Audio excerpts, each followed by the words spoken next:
दोस्तों, प्रदेश के नामी हस्तियों के साथ मुलाकात के इस सफ़र में आज हम आए हैं भिलाई सेक्टर 1 के पंच स्टेडियम में। जैसा कि आप मेरे पीछे देख रहे हैं, बास्केटबॉल टीम का प्रशिक्षण चल रहा है। यहाँ जैसे आप देख रहे हैं कि काफ़ी अलग अलग उम्र के बच्चे बास्केटबॉल की प्रैक्टिस कर रहे हैं और यही खिलाड़ी आगे जाके राष्ट्रीय और अंतर्राष्ट्रीय स्तर पर अपना नाम रोशन करते हैं।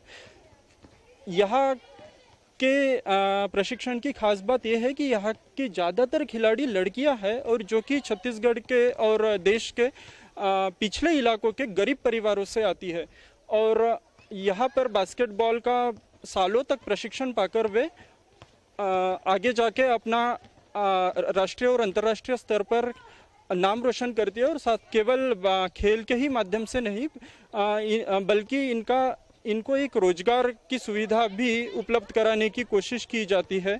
इस कामयाबी का अगर हम किसी को श्रेय दे सकते हैं तो वो है यहाँ बीते 3 दशकों से भी अधिक कोचिंग कर रहे यहाँ के कोच श्री राजेश पटेल सर। तो दोस्तों आइए आज हम मुलाकात करेंगे श्री राजेश पटेल सर के साथ। दोस्तों, भारतीय बास्केटबॉल में अगर छत्तीसगढ़ टीम का लोहा माना जाता है तो इसका सबसे बड़ा श्रेय जाता है छत्तीसगढ़ बास्केटबॉल टीम के प्रमुख प्रशिक्षक श्री राजेश पटेल जी को। श्री राजेश पटेल सर किसी भी खेल में भारत के सबसे अधिक मेडल्स पाने वाले, अपने टीम को मेडल्स दिलवाने वाले सबसे ये कामयाब कोच के रूप में जाने जाते। इनके द्वारा प्रशिक्षित अलग अलग विभिन्न वर्गों के टीमों ने अब तक 100 से भी अधिक मेडल्स प्राप्त किए, जिसमें 69 गोल्ड मेडल्स है। तो आइए हम राजेश पटेल जी से जानते हैं कि उनकी वैसे तो कई सारी उपलब्धियां रही है प्रशिक्षक के रूप में बीते 31 सालों के उनके प्रवास में, लेकिन हम उनसे जानना चाहेंगे कि उनके जो कामयाबी के प्रमुख कुछ आकर्षण बिंदु है उनके बारे में थोड़ा हमें बताइए राजेश पटेल सर। मैं यहाँ पर भिलाई स्टील प्लांट में 1979 में as a sports player join किया था। मैं इंदौर का रहने वाला हूँ और मुझे मध्य प्रदेश सरकार ने बेस्ट सर्वश्रेष्ठ पुरस्कार विक्रम पुरस्कार से सम्मानित किया हुआ है।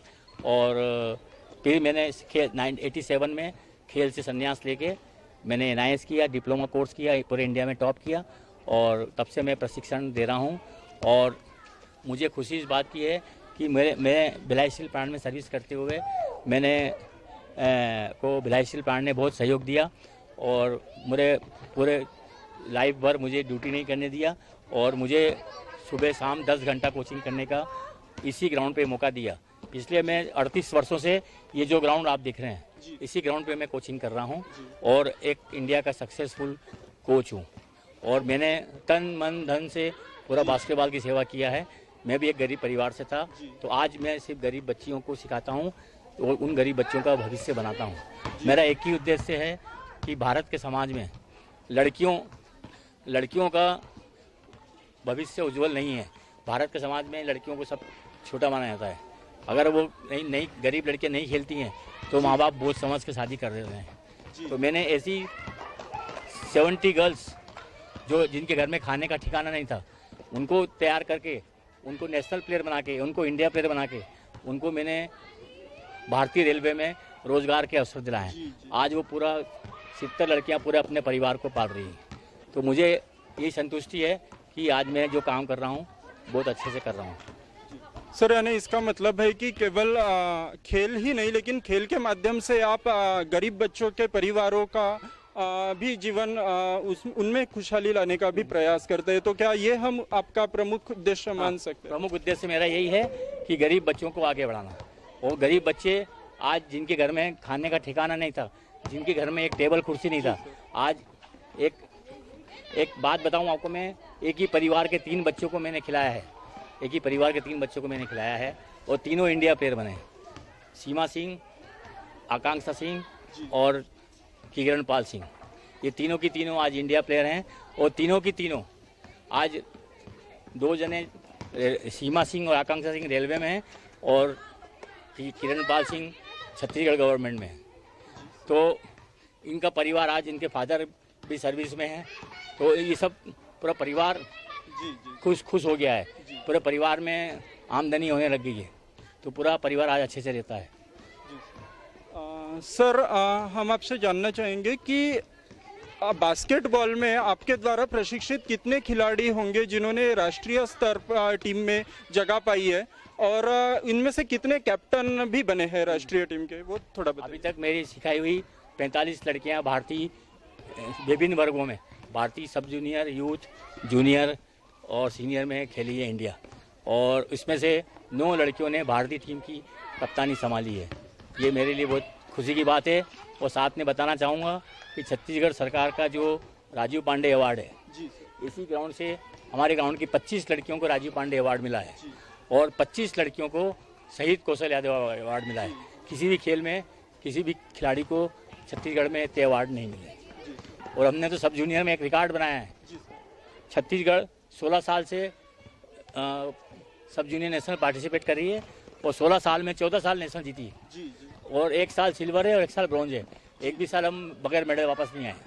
तो हम पहले ग्रास रूट पे काम करते हैं। बट अगर आपका बेस अच्छा होगा तो आपका यूथ भी अच्छा होगा, आपका जूनियर भी अच्छा होगा, आपका सीनियर भी अच्छा होगा। तो सही मायनों में सर हम बोल सकते हैं कि ये छत्तीसगढ़ का ये भिलाई स्टील प्लांट का पंच स्टेडियम, ये बास्केटबॉल की, देश की बास्केटबॉल की नर्सरी हम इसको बोल सकते हैं। भारत में इतना अच्छा प्रैक्टिस कहीं नहीं होता है लड़कियों का, कहीं नहीं होता है।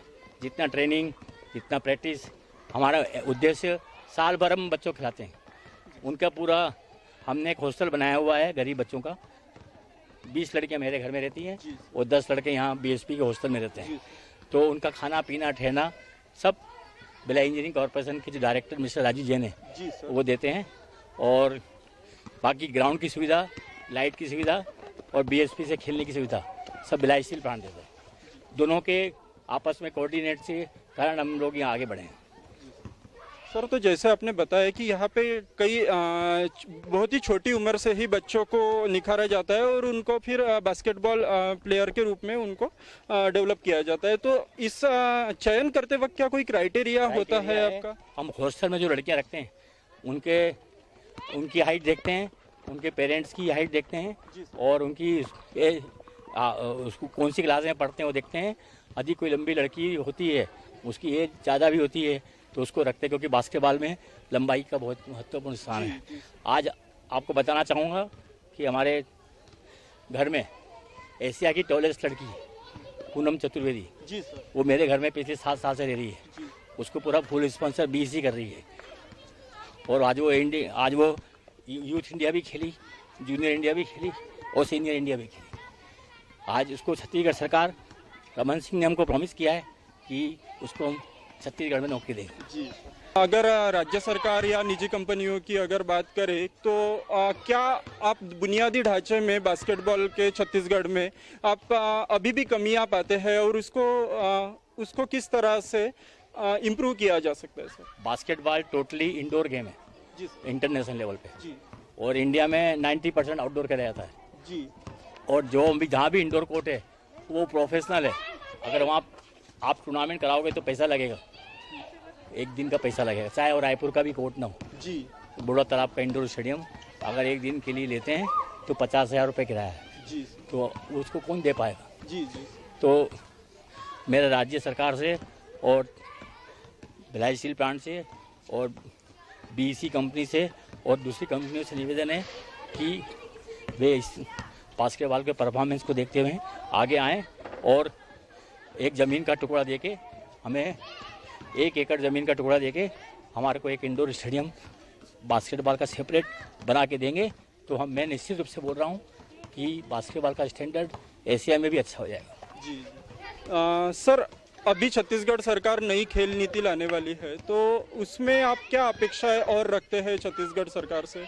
मुझे सुनने में आया है कि छत्तीसगढ़ सरकार पैसे में काफ़ी बढ़ोतरी कर रही है। जी। जो 2001 में TADA बना था 100 रुपये पर डे बच्चों का, वो 300 रुपये कर रही है।